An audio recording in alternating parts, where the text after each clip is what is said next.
welcome to this weekend edition of Crossover. I'm Yi Shu in Beijing, and today I'm joined by two tea connoisseurs, Mark Thirlwall and Joel Shushat. Welcome to Crossover. Thanks, Yi. Yeah. Now, I know you viewers at home are wondering, you're like, okay, Yi, you're Chinese, this is a Chinese channel, we're talking about tea. Why have you invited two foreigners, two Westerners, to come talk about something that is so inherently Chinese? And I'll have to tell you, they have a very different perspective on tea. So, tell me about, how you bring a different perspective to the art of tea and the art of tea drinking. Tea is, I think it's growing a lot back home as well, but I think... And where's home for you? Home is Australia. Okay. Yeah, home is Australia. Montreal for me, Canada. Okay. But yeah, just visiting every time, going back home, and it's really interesting to see how the development of tea is infiltrating foreign markets, and for me that's Australia most commonly. And so I love it since coming to China many years ago, and then taking up this hobby of tea, and then seeing how you can sort of take that one step further. So bridging this gap between sort of the intimidation factor of tea ceremonies and the enjoyment of tea for a lot of foreigners. Right. So, right. I'll tell you, these two guys know more about tea than I will probably ever know in my lifetime. Joel.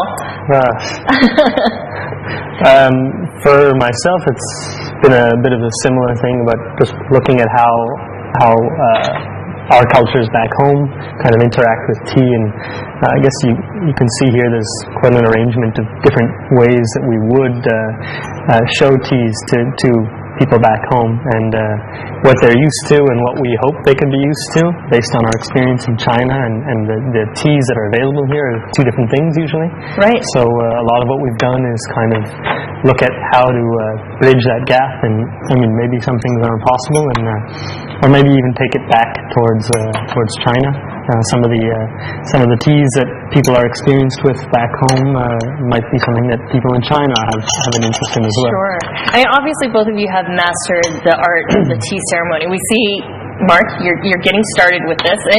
This is very, very traditional. I'm just getting Chinese. thirsty. Yeah. Actually, he's doing it completely wrong. It's too dry here in Beijing, so you need to hydrate. Yeah. That's exactly what I was doing. This is, we're just a part of the appreciation, I think, and interest is certainly that there is a way of the Chinese tea ceremony. And what I love about the Chinese tea ceremony is that it's actually largely very practical. And the way I see actually a Chinese tea ceremony, it's actually like one large tea bag. It's like a large tea bag, because what you're doing in fact is serving the best tea you possibly can in the shortest amount of time. Okay. And for a lot of people, perhaps people who aren't used to seeing tea, they think, oh, this is the intimidation factor, this is too difficult, I could never possibly manage this, or what's going on. But all you're trying to do is literally like using a strainer system, and you'll see that. We've got a couple of cups. We've got a simple Gaiwan system, which is it's a hard porcelain, so I can change the different teas out of a apparatus like this very easily. It doesn't have retaining flavors or lingering flavors. So it has to be porcelain. So porcelain. You can have teapots as well, like it's the shaofu, which is like a clay teapot. But usually one type of tea is reserved for each teapot. Because it's porous, it'll absorb a lot of the flavors of the lingering, the part of the previous tea that you were brewing. So something like this is very practical and really easy to wash also. And then you've got sort of a decanter, which makes it very easy and ensures that when I'm brewing tea for a round or circle of people, that the first person and the last person are drinking the same strength of tea. Okay. Yeah? Does that make sense? Okay. So we'll start with something, what do you reckon, Joel? Well, you brought, I see you brought three. Yeah. Why would you pick that one? That's a good question. Why do we pick this one, Joel? I know he likes this one. Well, let's start. What is this? What type of tea is this? This one's Longjin tea, so it's a very famous tea from Hangzhou area. It's expensive too. We would only bring the best for this one. Only the best. You're so good to me. This is Tampei Tieguanyin, so you call it Iron Buddha or Iron Goddess of Mercy. If I want to scare people with the name, I'll maybe call it Iron Goddess that. Of Mercy. That is the literal translation. Make you fall to your knees. Yeah, it's not the best way to start something, although it does taste good. And then what's this third one? This third one is a black tea from Sichuan. We're starting and drinking a few teas. like we were saying, there's going to be some form of an order here. We'll drink some of the lighter teas before we get to these. So what are you doing right now? We're just warming. I'm actually, it's green tea, so it's quite sensitive to hot water. So essentially around 80 degrees temperature for green teas or white teas, and then as the more processed teas, as an example, then the higher the temperature of water that you use to infuse the tea. Okay. So I've never heard of white. What's a white tea? White tea is, all tea is green tea, essentially, so don't let that confuse you. And then it's just the amount of processing that each tea undergoes, and this is largely dependent on the area where the tea is grown, and then the processing they use, so the amount of oxidization or the rolling techniques and so forth. So white tea is a tea, it's a green tea grown in usually southern Zhejiang or northern Fujian province, and it's just literally picked and then dried, so sealed flavor, so it's usually whole. It hasn't gone through a rolling process which squashes the membranes like of the tea, or the cells squashes the cells. All getting very complicated. It does get a little complicated. We usually don't talk much about squashing cells. Yeah. Right, so how many different kinds of tea are there? I think that's the thing where it starts to get intimidating. You go to a shop and there are endless types of tea. Well, that's also depending on what area you're going. If we're in Beijing and you're looking at a shop, you see a certain selection that fits this market, right? And if you go back, and I know for me in North America, most shops tend to have maybe even more types of teas because the type of selection is different and the type of product people are looking for is different. So Beijing, it's typical to see, many types of jasmine teas. And if you're in the south, maybe there won't be any jasmine teas. There might be one or two. But yeah, overall, there's tons and tons, and one mountain might have each type of hundreds. area will have produced. Each part of the mountain, the western, facing slope or eastern facing slope, completely different teas in the same area. The valley producing a different flavor of tea. So you mean a different tea leaf that they're growing, or essentially two types of tea in China. There's big leaf tea and small leaf tea. Oh wow, that's so big leaf tea is originally from sort of Yunnan province, and the teas that were originally taken to India. That were smuggled out of China were actually big leaf tea, a varietal of tea. So that's what went to India? Yeah. So we have varietals of that through Darjeeling and Assam teas and things like this. Okay. Now, small leaf tea was another type or category of tea which is largely grown in the east parts of China. And then so you've got these two main different types of tea, but then over time, just like you would have grape varietals for wine, then over time and the way they're grown and the soil types and the topography and how loamy the soils are, the water runoff, temperature, the altitude, all these things affect. Different flavors and aromas start to develop. These have been cultivated over, Lu Yu was talking and documenting about tea a couple of thousand years ago. So these teas have been sort of, grafted and perfected over a long, long time, So it's, they're very specific, I guess, in their flavor, very subtle differences also between, mountain ranges. So when you come to a part of the appreciation of tea, I think, is just, it's not so much the nerdiness that you can become or an intimidation factor. Maybe, but it's actually the subtle differences that becomes a hobby. Right. So instead of doing tea tasting and offering all these different types of teas, perhaps a tea tasting for a lot of Chinese people, they would go into one type of tea and they would taste the different flush. Into different types of that one type of tea. That's right. Yeah. Okay. Yeah. But we tend to go more towards a wide selection of what we just generally appreciate, what we like, and what we also think maybe foreigners will have an easier time getting into. We're tasting already. So this is the Longjing. Longjing, yeah. Green tea. Longjing. It's called Dragonwell. Dragonwell tea. That's right. Yeah. Is there a way to taste? Should I be smelling it first? Well, it's a very sweet. Yeah, to begin with, just enjoying it. I think part of the enjoyment, as I said, it's if you went to a Chinese tea house, they would serve it on small little trays and so forth. There's a number of things that you can add to the tea service, if you like. Delicious. But it's also quite fun to make it super practical. So what we've done here today is probably the way certainly I would do it at home, and Joel, I'm sure, would do it at home as well as simplifying things. But you simplify is not as, you've done it a little bit more in an informal way. I know that especially Chinese, can make it very, very formal. But it's still not that formal. So that's kind of what we yeah. appreciate about it being in China, is if we compare it to the Japanese tea ceremony. The Chinese tea ceremony still is mostly about getting good tea out of it. And, maybe there'd be some poetry thrown into it as well. Right. But overall, if I call this a tea ceremony, and I maybe expand on it a tiny bit and offer maybe more than 1 or 2 teas, then it's considered quite adequate, I think, for most people who are looking for that experience. So that was the first, can I say infusion of tea? Or, yeah. Okay. God, I'm learning already. Perfect use of tea language. So that was the first infusion. Are there different strengths to each? So there is. I mean, that's part of the appreciation. Each tea might have up to sort of 5 or 6 infusions. Okay. Pu'er teas might have up to 20 infusions. Wow. Okay. The same tea, and so part of that appreciation process or enjoyment of tea is just going through first to the umpteenth infusion.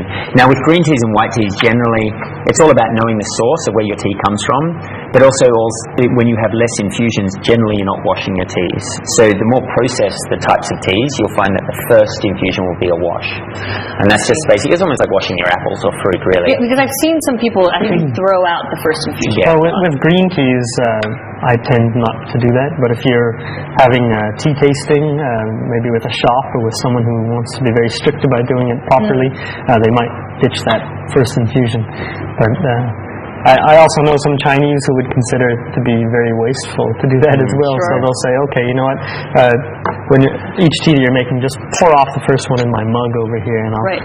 Time for invest. Second infusion. This is delicious. Yeah. And we're going to take a little bit of a break now, but while we do that, we're going to sit here and we're going to drink our tea. We'll be on to Wish the you next guys one. can join us, but we're going to break, and when we come back, we're going to go on to the next tea. All right. See you in a little bit.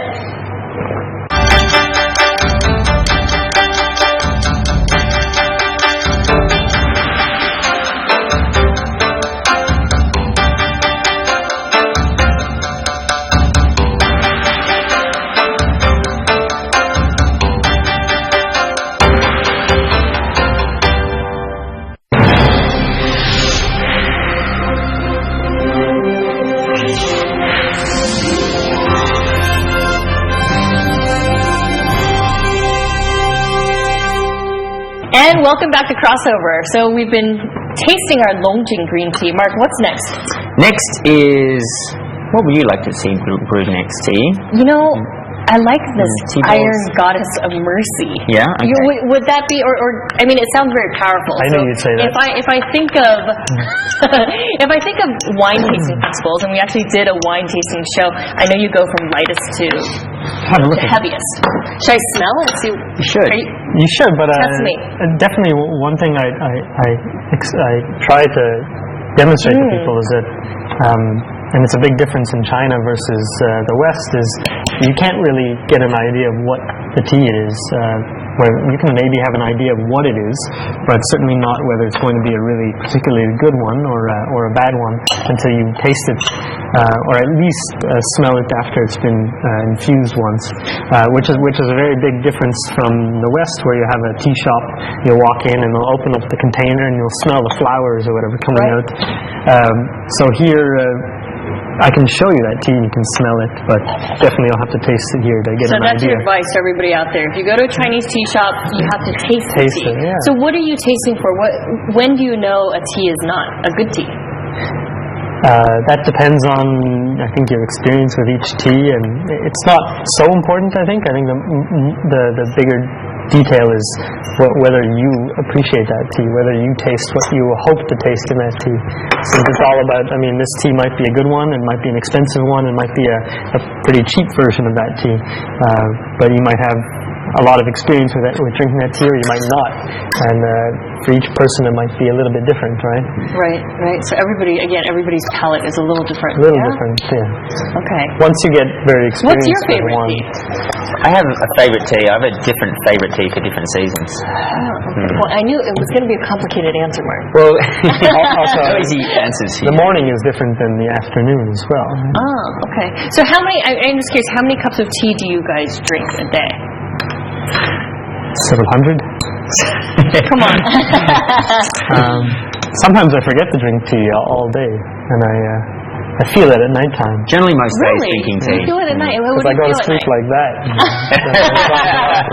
But, Look, tea is the most commonly drunk beverage aside from water. And you can't really call it, is water a beverage? I don't know. But it's the Depends most what bottle commonly you drunk come from. liquid of some sort in the world. Yeah. Okay. Yeah. Not I mean, surprising given the number of people in China and India. yeah, I mean, it's drunk throughout the world, and you think of the most populated countries, I mean, China and India, and they're all avid tea drinkers. Right. So, and then secondary to that, if you have countries surrounding those two populous countries, they're all drinking tea also. So, Right. yeah, it's just, and it's growing, as you say. As you see over the, I mean, if you look at the, the English tea drinking kind of hobby, if you like, or culture. I mean, that took off 200 years ago, and still to this day, if I go to a country home in Australia, because of Australia being a colony, every single time you'll be invited for a cup of tea. You'll see more in the middle English tea. Absolutely. Right. Yeah. Are you seeing now more Chinese Asian teas in Australia? Definitely. It is really growing. You go into sort of cafes and restaurants, and they're sort of taking the concept of Chinese tea and sometimes altering it a little bit, or they're also inviting teas from also Japan or India, or blends and so forth. We're going to stop for another break, but when we come back, I want to try that, what is it, Iron Goddess of Mercy tea? Yep. Stay tuned.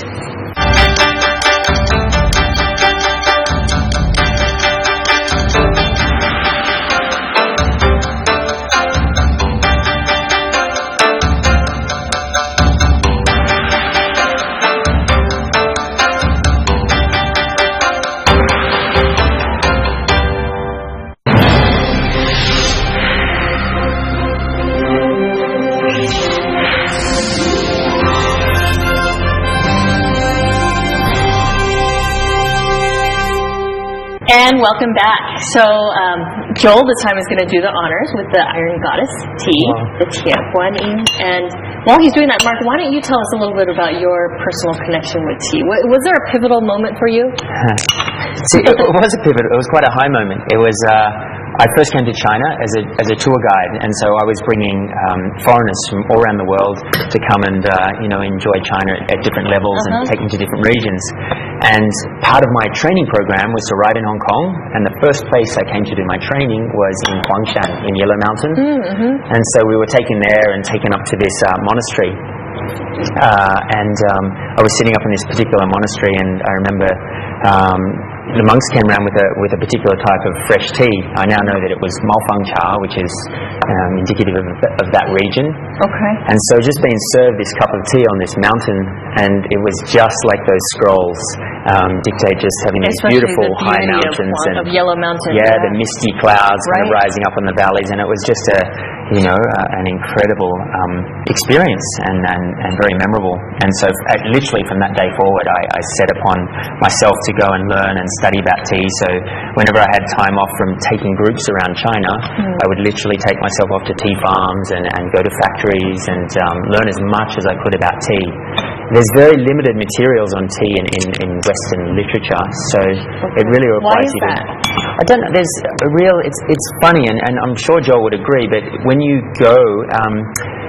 tea drinkers and processors and people in the business of tea in China, they're quite parochial.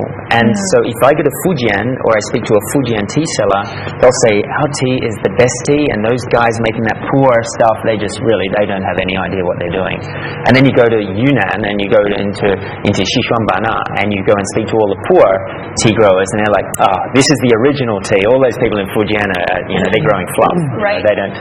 And you visited a lot of those farms. Yeah, so we've been to all these farms, and we take people on bicycle rides through these regions, and part of that is the experience of education, learning hands-on about how to pick teas, how to process teas yourself, how to pack it into biscuits. Because it's one thing drinking the tea, and it's another thing actually visiting the farm. And I mean, that's part of it. For me, tea is all about the story, and I continually say this to people.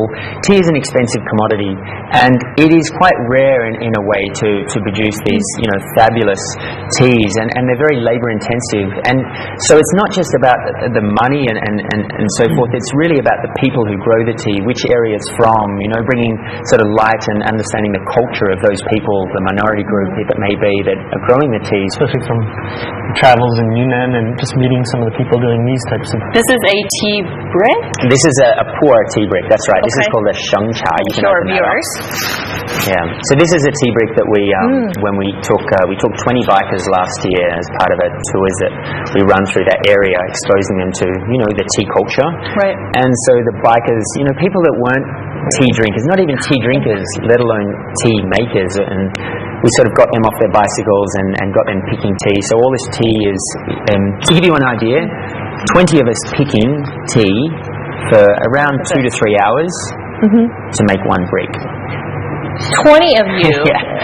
2-3 hours. We're not very good pickers. Yeah, not professional. They're not professional.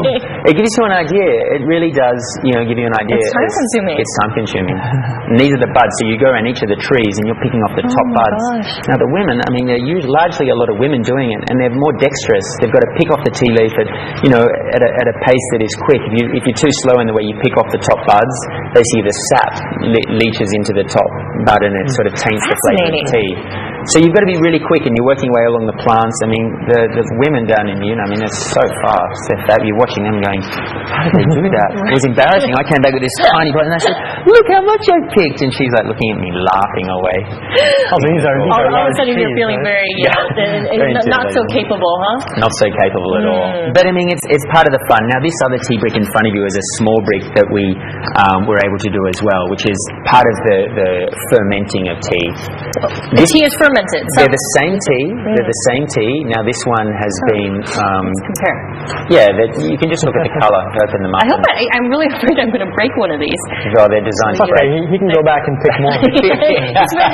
Take 20 more people down there, Oh, look, I'm getting That's tea okay. everywhere, but Yeah. So this has been fermented. That's right. Yeah. Okay. Now that word is quite often interchanged with oxidization, and so most teas, when you see processed teas, they're actually oxidized. And the Chinese came up with this fabulous way of actually fermenting tea, which was to essentially take a tea brick like this one, which is called raw tea or raw pour, and to conceive of what the flavor would be like in, say, 5 or 10 years of aging, and they could do it in 2 months. From an aroma point of view, this smells much more aromatic than this. Right. I almost don't smell anything. That's correct. But it goes back to what you were saying, Joel. You have to taste You have to taste This one has gone through the processing, which would make it a little bit more similar to these blacker teas. Okay. So when you smell this, you also don't really smell too much. Green tea is, it's fresh. It's kind of really fragrant, and he just picked this with his 20 friends there. So it's... That's a labor of love. and that was quite recent. This tea that we're drinking, I love this. This is delicious. Like this one? Yeah. This is great. Yeah. It's a little more, I feel like, powerful than the longjing. Yeah. This is an oolong tea. Oolong tea. Okay. And then black tea. It's not black, it's still green tea. No, he why said is it that called black tea? what he said is that they're all green tea in the sense that they're all the same tree. So all these teas are picked from essentially the same tea tree. Okay. Although there are like you said, 2 different classifications of that tea tree. But it's mostly the processing that differentiates between whether we would call it a green tea or a black tea. It's really only the processing generally. So this tea, what we're drinking now, is an oolong tea, which essentially means that it's somewhere between a green and a black tea. In terms of the actual... I'll jump in there as well. So we've infused this for a longer period of time. Generally, Joel was probably infusing this for 20 seconds, and often in tea packs, in the West you'll see infused for 3 to 5 minutes. And we were saying A little tea pack. Yeah, I've seen white tea 14 minutes. It's crazy. 20 to 30 seconds usually in an apparatus like this, and you can see the flavour that we left that maybe for 30 seconds. So this is still same tea. It's still So the longer you infuse it, it's obviously going to iron affect tea. the flavour of the tea. And as we decanter it, and we're all drinking the same flavour of tea, again, that's part of the appreciation of enjoying these different infusions. really This one's nice. going to be nicer because we forgot it. Right, we're having such a good time talking. Right, it's conducive to conversation. So tea, if you want to learn about tea, often the people to go and seek tea information from are usually people that are artists or sculptors. They're usually the ones that actually hold this appreciation for tea, and you'll find that to bring them together is often over a tea ceremony. Sure. It's really quite So you can never steep a tea for too long? You can. You introduce different qualities to the tea as you do that. It might be stronger, it might be more floral, but it might also be a little bit more bitter. Nice flavour, isn't it? Do you like that? It's great. Yeah. It's great. So a little bit of, Anyway, I started picking this one, so maybe should we move on? Fine. Let's try. I'd like to try this one because it was handpicked by you and 20 of your friends. You don't find that dirty, Elise? I don't find that dirty. Okay. Now, all these old tea leaves, what you can do is you can dry them out actually, and you can make the Chinese actually make sort of pillows out of these, so sort of fragrant pillows. Right. So it helps you sleep better. Joel actually cooks with a lot of these tea leaves and What do makes. you cook? I don't cook with the ones that he's dumping out here. We like fresher leaves for that. What do we cook? There's really all kinds of ways you can integrate these leaves with other forms of cooking, right? So certainly teas like longjing are actually famous for cooking because the frying technique actually breaks down the leaves quite a bit. So they react well to cooking in the sense that they're not tough. Like these leaves here that we just made. If you feel them, if you want, they're a bit tough. You can't really chew them so easily. So they're not going to be too nice. Oolong tea is tougher. A lot of green teas are tough as well. They'll be a little bit softer, but longjing is quite famous for having many Chinese dishes that integrate it. So famous ones are like the longjing xiaren, which is I was going to say with shrimp. The shrimp, with longjing. But really, we use these teas in many different ways, either at the Hutong or at home. It can be Chinese food. It doesn't have to be. Although certainly Chinese food, we're here, we get kind of accustomed to cooking with teas, doing Chinese food. Let's talk a little bit more about, I know we kind of glossed over it, but the health benefits, because tea, we talk about the caffeine that's in the tea. I've always heard that caffeine is not so good for you. I love the topic of caffeine. We're always dealing with foreigners more often than Chinese, and that question of how much caffeine is in here, how many milligrams, and how does that compare with this coffee that I'm drinking? Right. It's always something that comes up. It's always analytical, right? Yeah, it's very analytical and very specific, and has to do with pure data that people are coming to the table with, and it's very different from a whole way of thinking in China as well when it comes to health benefits or little details like that in tea or Chinese medicine. So the first thing I would tell people is that, first of all, the caffeine it's part of the tree, it's part of the leaves. The soil affects it. It's a natural part of the tree itself. So whether you take it out or you have certain teas that you could say have no caffeine, it just doesn't make too much sense. So there will be certain ones that have more, certain will have less, and whether you process it this way or that way, that'll affect it as well. In the soil, where are you growing the tea? That also affects it. How old is the tea tree? That there's a lot of importance as well. It's really, people come in and they often come to our tea workshops and they'll say, has this tea, or come to a tea workshop and one of the first questions is, does this tea have caffeine? And I say, well, how do you want me to answer that question? If I say all no, teas have caffeine, yeah? All teas have caffeine. Right. Even white teas have caffeine. Tea has been tested. Aside from it does have caffeine, but the health benefits, it aids in digestion. Cancer, there was something I read that it helps to reduce cancer risk. Flavonoid, the antioxidants in the tea, it helps to suppress the free radicals running around the body, so it basically neutralizes them. Now it's funny, because if you go back to America and they create a pill of antioxidants, and they sometimes overdo things, but things taken in their natural state, like caffeine, don't always have to be a bad thing. I suffer from arthritis. I had an autoimmune disease when I was young, and so arthritis is a great stimulant for the body, and so it helps with blood circulation. So I find for me, I feel much better when drinking. All right. So well, you guys have heard it here on, at Crossover. Enjoy a cup of tea. Many different health benefits. As for now, we're going to continue drinking our tea, but I wanted to thank our viewers at home for tuning in with us today. I wanted to thank the two of you for demystifying the art of tea for us today. And thank you to our viewers at home for tuning in with us. We'll see you next weekend on Crossover. Bye for now.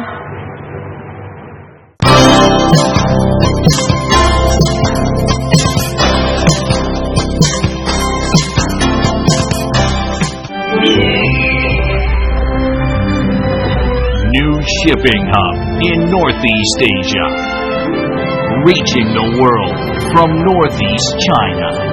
port of Dandong.